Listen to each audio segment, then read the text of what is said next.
Kaya kapuso at mga kapatid, welcome sa Jedi Abrera Show.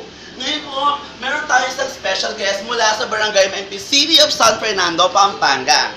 Siya po ay si Miss Apple de la Cruz na mayroon po siya 5 anak. So, bilang isang nanay, tatanungin natin siya kung open ba sa kanya na magkaroon ng Facebook ang kanyang mga anak. So, tinatawagan ko, Miss Apple!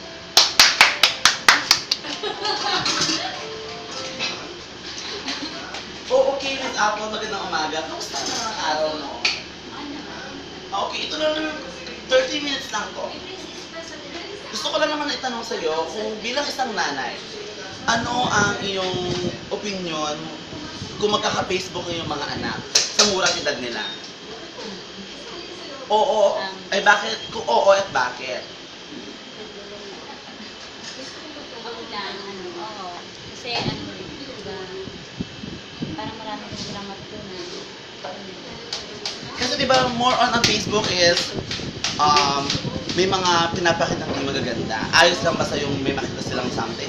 Or hihintay mo pa ang pag-abot nila ng 16 years old para matutunan ng gumamit ng Facebook? O ngayon ding edad nila? Siguro, nasa tamang edad na lang.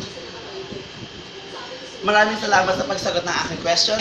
Ngayon mga kaibigan, narinig niyo po ang opinion ni Miss Apple sa kanyang kasagutan sa aking tanong. Ngayon, bukas abangan po natin ang IG ng A74 Bistro. Meron po silang isang munting sayaw para sa ating lahat. Ako po si Jedi, ang inyong host, The Jedi Abiara Show. Maraming salamat po.